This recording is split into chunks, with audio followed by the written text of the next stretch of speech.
कितना flux pass कर रहा है, इसको हम बोलते हैं फ्लक्स लिंकेज। मतलब आपका कितना फ्लक्स लिंक्ड है, आपका कितना फ्लक्स लिंक्ड है, आपके एक टर्न से कितना फ्लक्स पास कर रहा है, ये होता है फ्लक्स लिंकेज। ठीक है, अब एक और चीज जो मैंने तुम्हें परसों पढ़ाई थी वो थी ये कि अगर मैं कोई भी कॉइल लूं और इस कॉइल से क्या पास करूं, अगर मैं इस कॉइल से करंट पास करता हूं आई, तो इस करंट के कारण यहां पे क्या होगी, मैग्नेटिक फील्ड लाइंस होगी। इसके कारण क्या होगी, मैग्नेटिक, ये एक्सटर्नल मैग्नेटिक फील्ड नहीं है, ये इस कॉइल के करंट की खुद की मैग्नेटिक फील्ड है। तो खुद की मैग्नेटिक फील्ड के कारण जो फ्लक्स होता है वो डायरेक्टली प्रोपोर्शनल होता है करंट के। आप जितना ज्यादा करंट पास करोगे उतनी ज्यादा मैग्नेटिक फील्ड होगी, और जितनी ज्यादा मैग्नेटिक फील्ड होगी आपका उतना ज्यादा फ्लक्स होगा। तो इस प्रोपोर्शन को हमने रिप्लेस किया था phi equal to L I से। और ये एल क्या होता है, ये एल होता है तुम्हारा सेल्फ इंडक्टेंस। ये मैंने आपको परसों पढ़ाया था। सेल्फ इंडक्टेंस का मतलब है कि खुद के करंट के कारण खुद के अंदर ही कितना फ्लक्स है, इसको हम क्या बोलते हैं, सेल्फ इंडक्टेंस, है ना। खुद के करंट के कारण खुद में ही कितना फ्लक्स है, ये प्रॉपर्टी क्या होती है, सेल्फ इंडक्टेंस। तो एक क्वेश्चन तुम्हें सॉल्व करना है, क्वेश्चन है ये, बहुत अच्छा सा क्वेश्चन है कि आपके पास ये कॉइल है, आपके पास ये कॉइल है जिसमें नंबर ऑफ टर्न से 3, कितने नंबर ऑफ टर्न से 3, और जब मैं इसमें 2 एम्पियर करंट पास करता हूं तो इस कॉइल से टोटल फ्लक्स जो होता है ना वो होता है 20 वेबर। ये टोटल फ्लक्स है, क्या दे रखा है मैंने आपको, टोटल फ्लक्स। तो अगर मैं इस कॉइल से 2 एम्पियर करंट पास करता हूं तो इस कॉइल से टोटल फ्लक्स कितना है, 20 वेबर।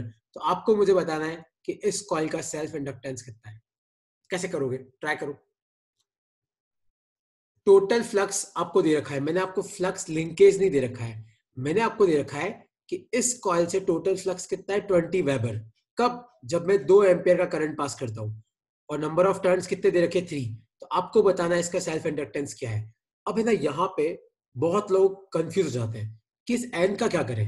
अब सबसे पहले अपना फॉर्मूला देखो, इसलिए मैं बोलता हूँ आपको फॉर्मूला पता होना बहुत जरूरी है। तो टोटल फ्लक्स का फॉर्मूला होता है एल आई। अपने पास टोटल फ्लक्स कितना है, 20। एल अपने को निकालना है, करंट कितना है 2, तो एल कितना आ जाएगा, 20/2 कितना आ जाएगा, 10 हेनरी। ठीक है, यहाँ पे नंबर ऑफ टर्न्स की जरूरत नहीं थी, यहाँ पे आपका जो नंबर ऑफ टर्न्स दे रखा है ना उसकी कोई वैल्यू ही नहीं है। आपका सेल्फ इंडक्टेंस कितना आ गया, 20/2, कितना आ गया ये, 10 हेनरी। सिंपल सा क्वेश्चन था, है ना। लेकिन अगर मैं यही आपको बोलता, अगर मैं यही तुम्हें उल्टा बोलता, मैं अगर आपको ये चीज बोलता कि मान लो कि मेरे पास ये कॉइल है, ठीक है, और इस कॉइल के एक टर्न से, इस कॉइल के एक टर्न से 3 मैग्नेटिक फील्ड लाइन पास कर रही है, कितनी, 3 मैग्नेटिक फील्ड लाइन, और इसमें नंबर ऑफ टर्न्स मान लो 4 है। तो इस केस में आपको टोटल फ्लक्स निकालना पड़ता है। कैसे निकालते हैं, एक टर्न से कितनी पास कर रही है, 3, और टोटल टर्न्स कितने, 4। तो 3 4 जा कितना हो गया, 3 4 जा हो गया 12 वेबर। आया तुम्हें समझ में, किसी को अब तक कोई डाउट है तो पूछो।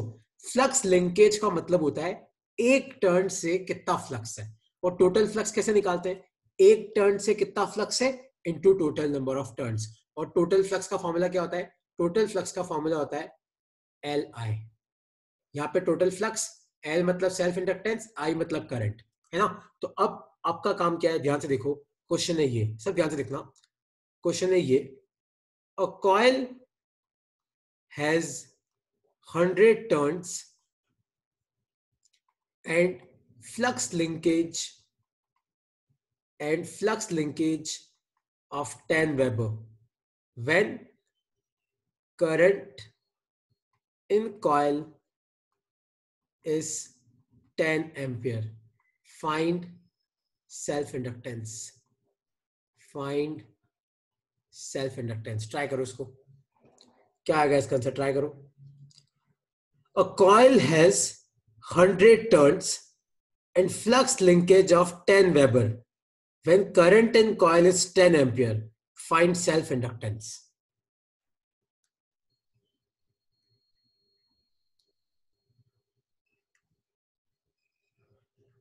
एक कॉइल में नंबर ऑफ टर्न्स कितने दे रखे मैंने आपको, 100, and flux linkage of 10 weber, मतलब एक टर्न से कितना फ्लक्स है, 10 वेबर। तो आप सब लोग मुझे टोटल फ्लक्स निकाल के बताओ, आप कंसेप्ट को समझो, फॉर्मूला गया तही लगाना है। एक कॉइल में 100 टर्न है। फ्लक्स लिंकेज का मतलब होता है कि भैया एक टर्न से कितना फ्लक्स है। तो एक टर्न से अगर 10 वेबर है तो 100 टर्न से कितना होगा 1000 वेबर। और टोटल फ्लक्स का फॉर्मूला क्या होता है एल आई। तो एल कितना आ जाएगा 1000 अपॉन करंट कितना है 10। तो आपका एल इंडक्टेंस कितना आ गया 100 हेनरी। इस तरीके से निकालते हैं हम सेल्फ इंडक्टेंस। किसी को अब तक कोई डाउट है तो पूछो सेल्फ इंडक्टेंस कैसे निकाला जाता है। किसी को कोई भी डाउट है तो क्लियर कर लो। ओके कोई डाउट नहीं है तो अब सब ध्यान से देखना अगला टॉपिक। सेल्फ इंडक्शन क्या होता है। सेल्फ इंडक्शन का मतलब क्या है। तो it is phenomena of production of induced EMF in A coil when a changing current passes through it. तो अब इसका मतलब क्या है ध्यान से देखना। तो अगर मान लो कि ये मेरी कोई कॉइल है और इस कॉइल में करंट है आई और इस कॉइल का जो सेल्फ इंडक्टेंस है वो आपको दे रखा है एल। तो आप मुझे बताओ कि इस कॉइल से टोटल मैग्नेटिक फ्लक्स कितना होगा एल आई। अब अगर मैं तुम्हें पूछूं कि अगर मैंने इस कॉइल में करंट फ्लो कराया तो यहां पे क्या होगा मैग्नेटिक फ्लक्स। अगर मैग्नेटिक फ्लक्स कांस्टेंट है तो कोई दिक्कत ही नहीं है। लेकिन अगर फ्लक्स चेंज कर रहा है तो क्या इंड्यूस होता है ईएमएफ।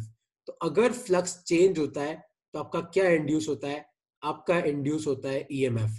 तो ई का फॉर्मूला क्या होता है minus d phi by d t.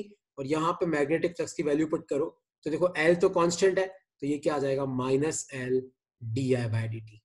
तो खुद के ही करंट के कारण खुद के करंट के कारण खुद में ईएमएफ इंड्यूस हो रहा है। खुद के करंट के कारण ये करंट कौन सा है जो इसी कॉइल में फ्लो कर रहा है। तो खुद के करंट के कारण खुद में ईएमएफ इंड्यूस हुआ ना।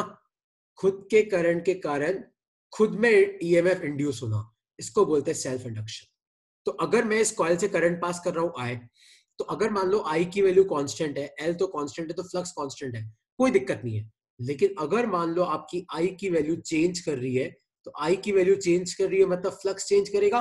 और जब भी फ्लक्स चेंज करता है तो क्या इंड्यूस होता है आपका इंड्यूस होता है ईएमएफ। और इस ईएमएफ का फॉर्मूला क्या होता है minus d five by d t. तो यहाँ पे फ्लक्स की वैल्यू पुट करो एल आई आपका एल कांस्टेंट है बाहर आ जाएगा तो ये कितना आएगा minus L d I by d T लिख लो। इसको बोलते हैं बैक ईएमएफ। बैक ईएमएफ क्यों बोलते हैं क्योंकि ये खुद के ही करंट को अपोज कर रहा है। The self induced EMF is also known as back EMF because it opposes any change in the current in a circuit. तो मतलब खुद के ही करंट के अपोजिट एक ईएमएफ इंड्यूस हो जाता है उसको बोलते हैं हम बैक ईएमएफ। तो लिख लो सेल्फ इंडक्शन का हिंदी मीनिंग क्या है खुद के ही करंट के कारण जब खुद में ही फ्लक्स होगा फ्लक्स चेंज होगा। जब खुद में ही फ्लक्स चेंज होगा तो खुद में ही क्या इंड्यूस होगा ईएमएफ। तो खुद के करंट के कारण खुद में ईएमएफ इंड्यूस होना इसको बोलते हैं सेल्फ इंडक्शन। डेफिनेशन लिखी हुई है मैं तुम्हें स्लाइड भेज दूंगा वैसे भी। तो it is phenomena of production of induced EMF in a coil when a changing current passes through it. ठीक है लिख लो इसको अपनी कॉपी में। और ये दोनों फॉर्मूले आपके बहुत इंपॉर्टेंट फॉर्मूले हैं इन दोनों फॉर्मूले को याद कर लेना। फ्लक्स का फॉर्मूला एल आई ईएमएफ का formula minus d five by d t. तो ये कितना हो जाएगा minus L d I by d t. तो खुद के ही करंट के कारण खुद में ही ईएमएफ इंड्यूस हो रहा है ना सेल्फ इंडक्शन। अब तक कोई डाउट है तो पूछो फिर हम इसके न्यूमेरिकल पे आ रहे हैं इसलिए।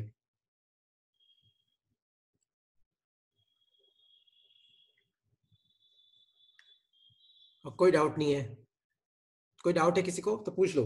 आपका काम क्या है डेफिनेशन के लिए जगह छोड़ दो। वैसे भी मैंने तुम्हें नोट्स भेज रखे हैं इस चैप्टर के भी तुम्हारे पास नहीं हो तो मैंने सबको एक स्कैन कॉपी भेजी हुई है।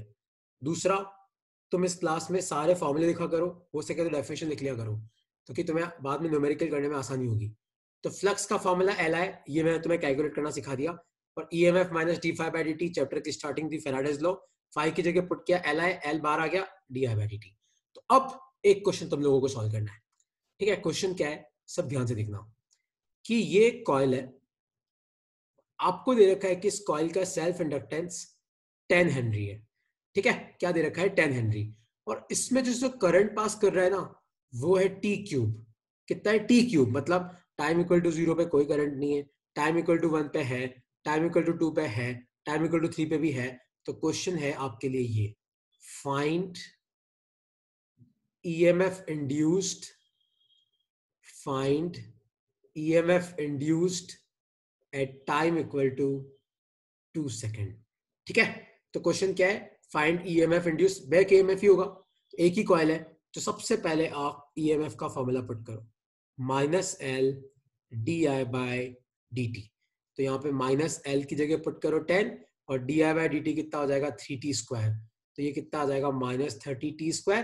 टी की जगह 2 पुट करो तो 2 का स्क्वायर होता है 4, तो ये कितना आ जाएगा -120 वाट। आया तुम्हें समझ में? सिंपल सा क्वेश्चन है, इसमें कोई डाउट है तो पूछो। यहाँ पे बहुत इंपॉर्टेंट है ये माइनस, है ना वात्सल्य, ये माइनस का पता है बहुत मीनिंग है। मैं आ रहा हूं इस पे कि इस माइनस का क्या मीनिंग है, बहुत इंपॉर्टेंस रखता है ये ना। इसके ना, अब ये तो मैंने तुम्हें बेसिक बता दिया। अब एक चीज याद रखना, ये ईएमएफ निकालने के दो तरीके हैं। जो बैक ईएमएफ आप निकालते हो ना, बैक ईएमएफ, इसके दो तरीके हैं। पहला तो एवरेज ईएमएफ। एवरेज का फॉर्मूला कितना आ जाएगा -L, आप लिख सकते हो यहाँ पे final current minus initial current upon final time minus initial time. अपनी बुक में है ना मैक्सिमम क्वेश्चन एवरेज ईएमएफ वाला है। और दूसरा इंस्टेंटेनियस ईएमएफ, उसका फॉर्मूला तो अभी अपने देखा -L di/dt। ये दोनों फॉर्मूला लिख लो अपनी कॉपी में। कुछ नहीं किया, डी की जगह लिखा है मैंने IF माइनस II, मतलब final current minus initial current, final time minus initial time. ये लिख लो, ये दोनों मैं दोनों यूज करना सिखा रहा हूं अभी, लिख लो। तो सेल्फ इंडक्शन के कारण आपका क्या इंड्यूस होता है? ईएमएफ इंड्यूस होता है।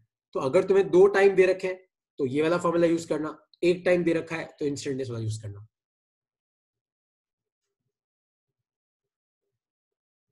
ठीक है, अब सुनो। तो अगर मैं तुम्हें पूछूं, क्वेश्चन है ये, करंट इन ए कॉइल,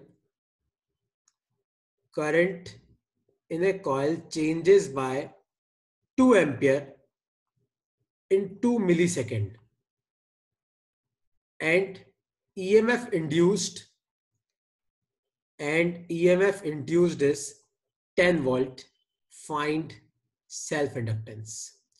तो क्वेश्चन क्या है, ध्यान से सुनना। क्वेश्चन है ये, current in A coil changes by 2 ampere, मतलब चेंज इन करंट कितना हुआ? आपको चेंज इन करंट कितना दे रखा है? 2 एम्पियर। डीआई का मतलब क्या होता है? Small change in current in 2 milli second.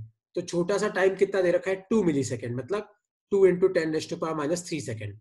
And EMF induce 10 volt, तो ईएमएफ इंड्यूस कितना दे रखा है? 10 वोल्ट। Find self inductance. तो ई का फॉर्मूला क्या होता है?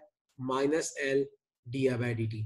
आपके पास ई है, डी है, dt है, आप क्या निकाल सकते हो? L निकाल सकते हो। याद रखना, L की वैल्यू आप नेगेटिव पुट नहीं करोगे, यहाँ पे अपने को सिर्फ वैल्यू से मतलब है, अपने को किससे मतलब है? वैल्यू से। और याद रखना L की जो ऐसा यूनिट होती है वो क्या होती है? हेनरी, जिसको डिनोट किससे करते हैं हम? H से। ठीक है, तो ये बेसिक क्वेश्चंस आते हैं अपने सेल्फ इंडक्शन से। किसी को अब तक कोई डाउट है तो पूछो।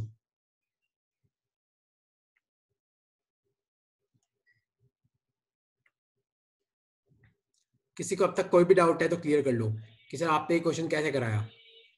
तो डाउट नहीं है तो अगला क्वेश्चन तुम्हारे लिए ये रहा, और सबको सॉल्व करना है क्वेश्चन। तो मैं क्वेश्चन यहाँ पे टाइप कर रहा हूँ, 1 सेकेंड ना।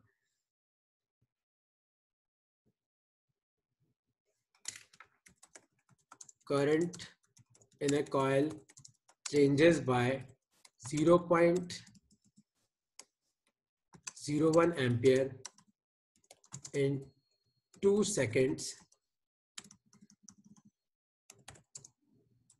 and EMF induced in coil is 30 volt. Find self inductance of coil. Try करो कितना आएगा इसका आंसर।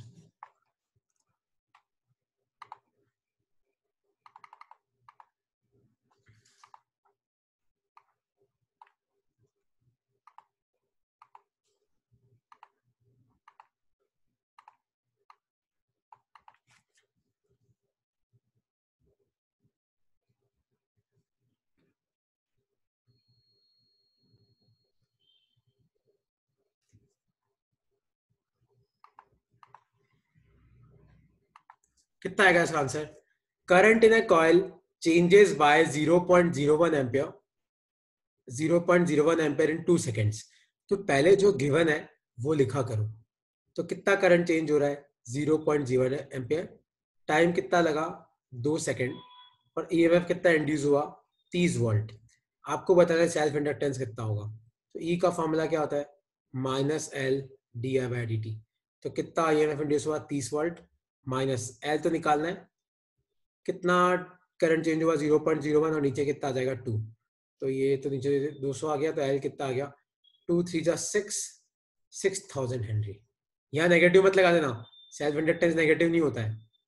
नहीं श्रेया एक बार चेक करो क्या 6000 आ रहा है यार, चेक कर, तूने कहीं गलती कर दी है। ओके कोई डाउट है इसमें तो पूछो, कोई भी डाउट है इसमें तो क्लियर कर लो, और कोई डाउट नहीं है तो नेक्स्ट अपन आ रहे हैं। नेक्स्ट जो अपना टॉपिक है वो है म्यूचुअल इंडक्शन। अब तुम ध्यान से देखना, सपोज करो कि यहां पे कॉइल पड़ी है, मान लो इस कॉइल का नाम है कॉइल 1, यहां पे एक और कॉइल पड़ी है, मान लो इस कॉइल का नाम है कॉइल 2। मान लो कि मैं इस कॉइल में करंट पास करता हूं I1, ठीक है, तो यहां से मैग्नेटिक फील्ड लाइंस निकलेगी और कहां पहुंचेगी, दूसरी कॉइल पे पहुंचेगी। मतलब तुम ध्यान से देखो तो flux in second coil will depend on current in first coil. मतलब अगर मैं दो कॉइल को पास पास रखता हूं तो इस कॉइल में अगर करंट पास करूंगा तो यहां से मैग्नेटिक फील्ड लाइंस निकलेगी और किस में जाएगी, दूसरी कॉइल में जाएगी। तो आप इसमें जितना ज्यादा करंट पास करोगे उतनी ज्यादा मैग्नेटिक फील्ड लाइन होगी, क्योंकि मैग्नेटिक फील्ड किस पे डिपेंड करती है, करंट पे, जितना करंट उतनी मैग्नेटिक फील्ड। तो खुद के ही करंट के कारण खुद में फ्लक्स, तो उसको बोलते हैं सेल्फ इंडक्टेंस, लेकिन पास वाले के कारण खुद में फ्लक्स, तो उसको हम बोलते हैं म्यूचुअल इंडक्टेंस। तो इसको अपन लिखेंगे phi2 equal to M21 I1, और ये M21 क्या होता है, ये होता है आपका mutual inductance.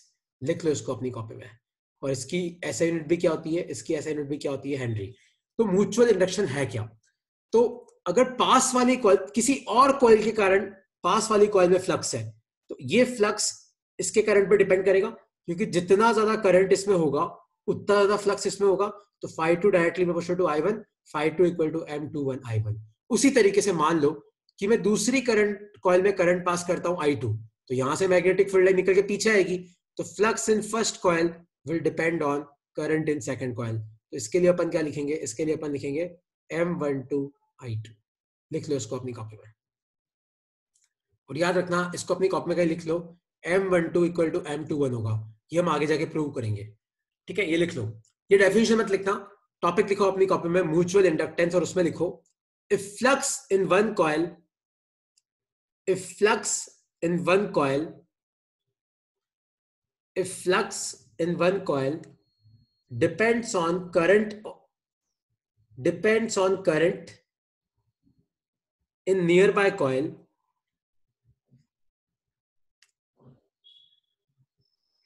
if flux in one coil depends on current in nearby coil, then the phenomena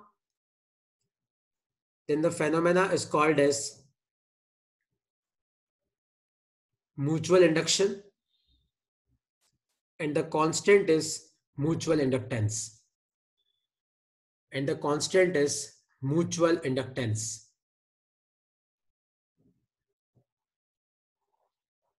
ठीक है, तो अब सुनो, तो किसी भी कॉइल से फ्लक्स दो वजह से हो सकते हैं, खुद के कारण और पास वाली कॉइल के कारण, है ना। किसी भी कॉइल से आपका फ्लक्स दो वजह से हो सकता है, खुद के कारण भी होगा, पास वाले के कारण भी होगा। तो अब तुम सब ध्यान से देखना, पहले हम टोटल, पहले हम म्यूचुअल इंडक्शन एक टॉपिक है वो पढ़ेंगे। तो सपोज करो कि ये कॉइल है, कॉइल नंबर 1, और ये कॉइल है कॉइल नंबर 2, और मान लो मैं इसमें करंट पास कर रहा हूं I1, और आपको क्वेश्चन में M21 और M12 दे रखा है। तो आप मुझे बताओ flux in second coil depends on current in first coil. तो इस प्रपोर्शन को रिप्लेस करते हैं हम किससे, M21 I1 से। तो EMF मैं पूछूं कि बताओ अगर इसमें आप करंट चेंज करोगे तो क्या चेंज होगा, मैग्नेटिक फील्ड चेंज होगी, मैग्नेटिक फील्ड चेंज होगी तो क्या चेंज होगा, मैग्नेटिक फ्लक्स चेंज होगा, और फ्लक्स चेंज होगा तो इसमें क्या इंड्यूस होगा, EMF। तो जब आप पहली कॉइल में करंट चेंज करोगे तो दूसरी कॉइल में आपका EMF इंड्यूस करेगा, कितना करेगा, E2 equal to minus d∅2/dt। तो यहाँ पे M तो कांस्टेंट है, तो ये क्या आ जाएगा, माइनस M21 di1/dt। उसी तरीके से flux in first coil depend on current in second coil, तो इसको अपन क्या लिख सकते हैं, इसको हम लिख सकते हैं M12I2, तो EMF induce in first coil कितना हो जाएगा, E हो जाएगा माइनस d∅1/dt। तो इसको सॉल्व करोगे तो ये कितना आ जाएगा, माइनस M12di2/dt। लिख लो। तो किसी दूसरी कॉइल के कारण एक कॉइल में अगर ईएमएफ इंड्यूस होता है तो ये होता है म्यूचुअल इंडक्शन। म्यूचुअल मतलब एक दूसरे के बीच में, सेल्फ मतलब खुद के करंट के कारण खुद में ही फ्लक्स आ रहा है, म्यूचुअल मतलब पास वाली कॉइल के कारण खुद में फ्लक्स आ रहा है। और अगर ये फ्लक्स चेंज करेगा तो क्या इंड्यूस होगा, ईएमएफ, है ना। तो अपने पास दो ईएमएफ है, कौन सा, सेल्फ ईएमएफ और म्यूचुअल ईएमएफ। तो ये दोनों फॉर्मूले लिख लो अपनी कॉपी में।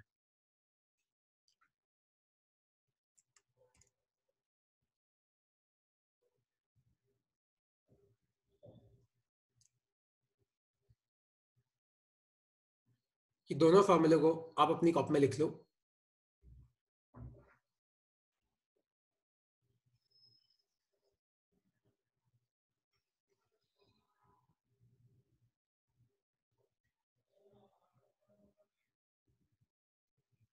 तो वापस सुनना, तो किसी भी कॉइल में दो ईएमएफ हो सकते हैं। कौन से दो ईएमएफ हो सकते हैं, ध्यान से सुनना, दो ईएमएफ और दो फ्लक्स। तो मान लो कि मेरे पास ये कॉइल है, इस कॉइल का नाम है कॉइल नंबर 1, और इसके पास में एक और कॉइल है, इस कॉइल का नाम है कॉइल नंबर 2। इसका सेल्फ इंडक्टेंस L1 दे रखा है, इसका सेल्फ इंडक्टेंस L2 दे रखा है। आपको दे रखा है कि इसमें करंट I1 है, आपको दे रखा है कि इसमें करंट I2 है, और आपको M12 भी दे रखा है, आपको M21 भी दे रखा है। तो अगर मैं तुम्हें पूछूं कि बताओ पहली कॉइल में टोटल फ्लक्स कितना होगा, तो खुद के करंट के कारण कितना फ्लक्स होगा, वो जाएगा Li, याद है, L1I1। और पड़ोस वाले के कारण कितना फ्लक्स होगा, वो हो जाएगा M12I2। अगर यही मैं तुम्हें पूछूं, तो मान लो इसको फ्लक्स इन वन कॉइल लिखते हैं, और फ्लक्स इन सेकंड कॉइल पूछता हूं मैं, तो वो कितना आएगा, देखो खुद के करंट के कारण कितना आ जाएगा, L2I2, और बाजू वाली के कारण M21I1। ठीक है, तो ये आपका फ्लक्स आ गया दोनों में। अगर मैं पूछूं कि बताओ पहली में कितना ईएमएफ इंड्यूस होगा, तो ई क्या होता है, माइनस d∅/dt। तो डिफ्रेंशिएट करो तो देखो ये आ जाएगा माइनस L1di1/dt माइनस M12di2/dt। क्योंकि L और M तो कांस्टेंट है, वो तो बाहर आ जाएंगे, यहाँ पे I1 का डिफरेंशियल होगा, यहाँ पे I2 का। और यही मैं तुम्हें पूछूं कि बताओ दूसरे में कितना ईएमएफ इंड्यूस होगा, तो माइनस L2di2/dt माइनस M21di1/dt। लिख लो इन दोनों को अपनी कॉपी में। तो किसी भी कॉइल में दो फ्लक्स हो सकते हैं, सेल्फ और म्यूचुअल। अगर मान लो कि दो कॉइल पास पास पड़ी है तो म्यूचुअल भी होगा, लेकिन मान लो एक ही कॉइल पड़ी है तो क्या होगा, खाली सेल्फ होगा। तो अगर ये क्या सेल्फ फ्लक्स हो गया टोटल, ये आपका ईएमएफ, ये आपका टोटल फ्लक्स, इसका ये आपका ईएमएफ। लिख लो इन दोनों फॉर्मूले को।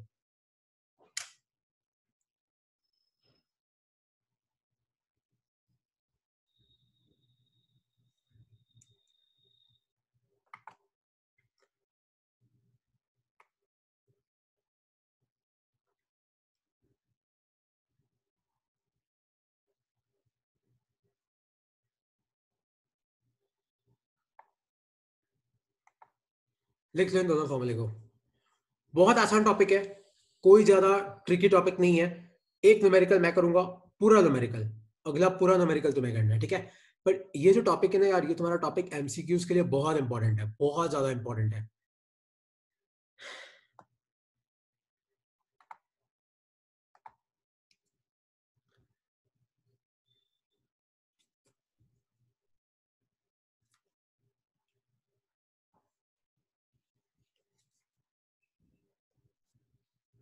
ओके, तो अब एक क्वेश्चन मैं कर रहा हूं, अगला क्वेश्चन तुम्हें करना है, ठीक है।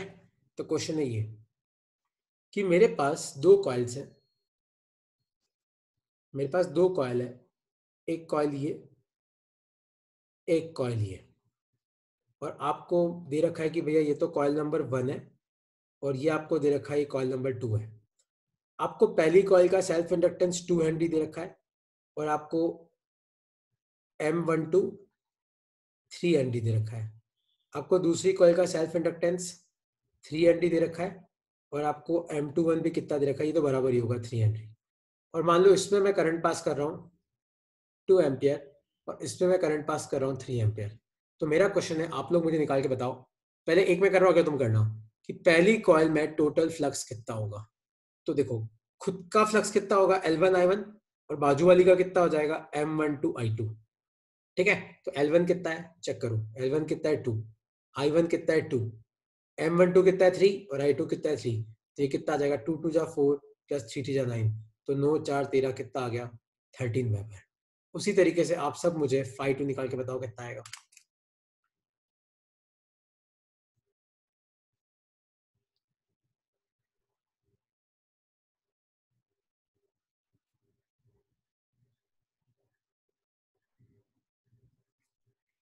कितना आ रहा है फाई टू, सब करके बताओ। खुद का फ्लक्स निकालना, बाजू वाली का निकालना और उन दोनों को ऐड कर देना। ट्राई करो कितना आ रहा है।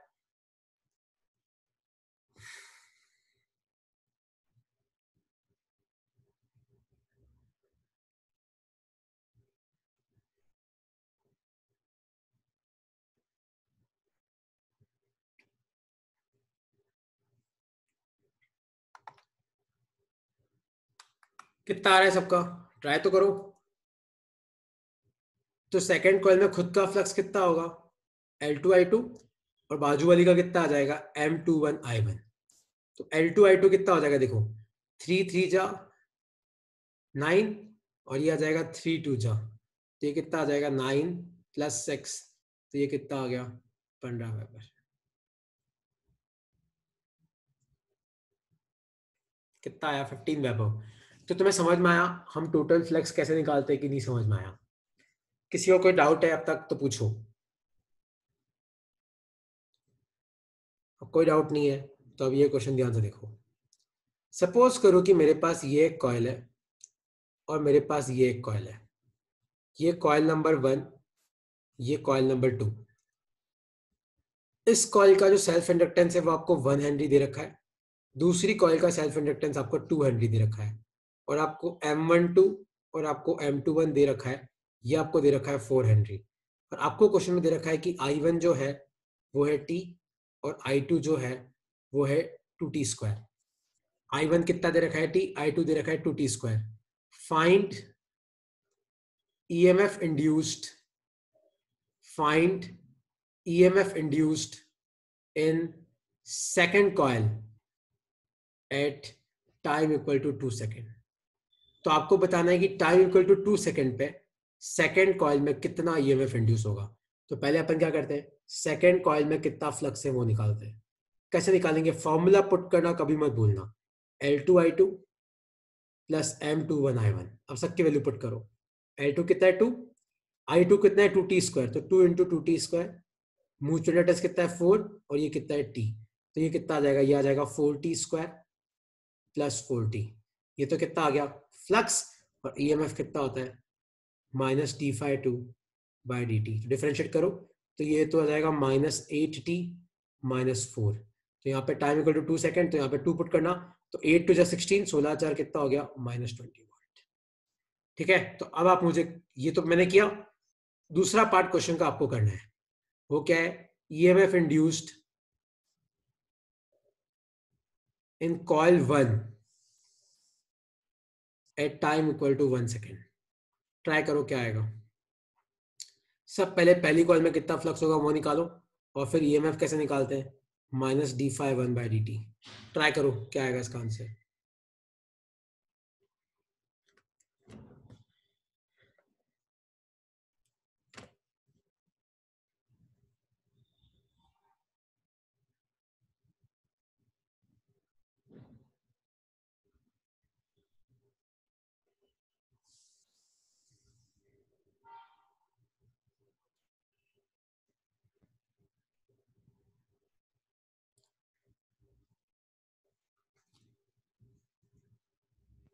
कितना आएगा फ्लक्स चेक करो। पहली कॉइल में कितना फ्लक्स होगा, खुद के कारण तो कितना होगा Li, बाजू वाले के कारण Mi। तो यहाँ पे पुट करना M12I2, देखो यहाँ पे 2 है तो यहाँ पे भी 2 होगा।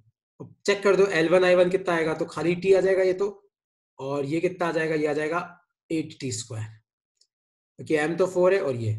अब इसको डिफरेंशिएट करना है तो माइनस खाली T का तो कितना होता है 1, और 8T का कितना हो जाएगा +16T, और यहाँ पे टाइम की जगह 1 पुट करना तो आपका आंसर आएगा -17 वोल्ट।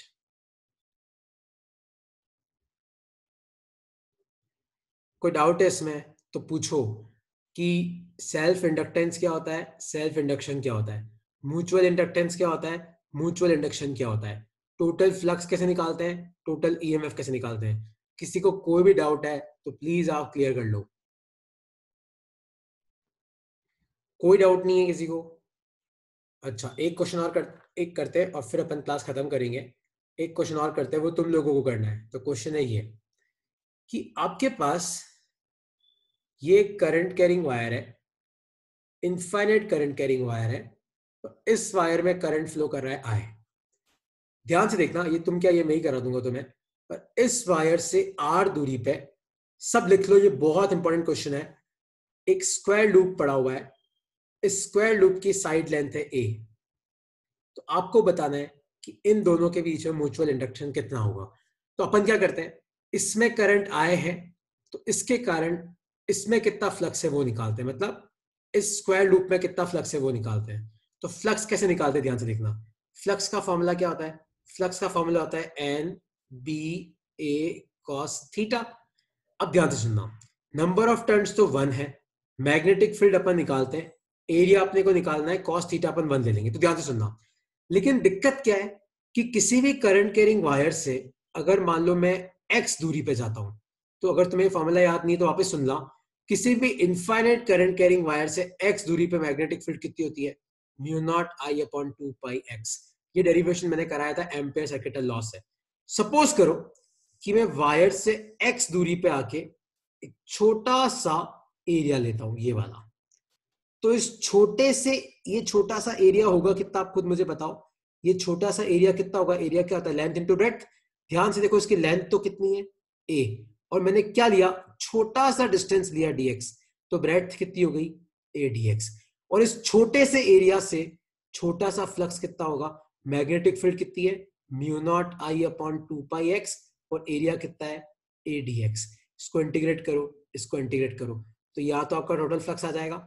यहाँ पे आपका म्यू नॉट कॉन्स्टेंट है, आई कॉन्स्टेंट है, ए कॉन्स्टेंट है, नीचे 2 पाई कॉन्स्टेंट है, और dx अपॉन एक्स का इंटीग्रेशन होता है log x। और अगर तुम्हें नहीं पता है लिमिट्स कैसे पुट करनी है, तो आपका स्क्वायर लूप चालू कहाँ पे हो रहा है, आपका स्क्वायर लूप चालू हो रहा है यहाँ पे। तो लोअर लिमिट तो r, और स्क्वायर लूप खत्म कहाँ पे हो रहा है, यहाँ पे। तो अपर लिमिट क्या आ जाएगी, r प्लस ए। तो इसको इंटीग्रेट करोगे तो क्या आएगा, इसको इंटीग्रेट करोगे तो आएगा mu naught I a upon 2 pi log r plus a upon r. और टू फ्लक्स को अपन क्या लिख सकते हैं, एम इंटू आई। तो आई से आई गया, तो ये आ गया आपका म्यूचुअल इंडक्टेंस। वापस सुनना, ये क्वेश्चन बहुत इंपॉर्टेंट है, अपने चैप्टर का एडवांस का लास्ट क्वेश्चन है। और ये क्वेश्चन तुम्हारे कॉम्पिटेटिव एग्जाम में भी बहुत बार आ चुका है, अपने बोर्ड एग्जाम में भी आ चुका है ना। तो ये कोई डेरिवेशन नहीं है, ये एक न्यूमेरिकल है ना, आपको करना सीखना है। तो अगर आपके पास एक करंट कैरिंग वायर है और उस वायर से आर दूरी पे एक स्क्वायर लूप पड़ा हुआ है, तो आपको इन दोनों के बीच का म्यूचुअल इंडक्टेंस निकालना है। तो अपन ने क्या किया, इस वायर से x दूरी पे आपकी मैग्नेटिक फील्ड कितनी होगी, म्यू नॉट आई अपॉन 2 पाई एक्स। x दूरी पे मैंने छोटा सा एरिया लिया, ये एरिया कितना आएगा, a into D x, length into breadth. और इससे छोटा सा फ्लक्स कितना होगा, फ्लक्स कितना आ जाएगा, मैग्नेटिक फील्ड इंटू एरिया। तो ये दोनों पुट करके आपकी lower limit r, upper limit r plus है, और फिर इसको इंटीग्रेट कर दिया। ये एडवांस बुक का लास्ट क्वेश्चन है, अपनी एनसीईआरटी बुक का। लिख लो इसको अपनी कॉपी में, और कोई डाउट है तो पूछो, क्योंकि अब 2 मिनट से भी कम बाकी है। तो कोई भी डाउट है तो पूछो, ये तो आज की शीट में तुम्हें भेज दूंगा, ठीक है। और कोई डाउट है तो क्लियर कर लो, वरना आप मीटिंग लीव कर सकते हैं।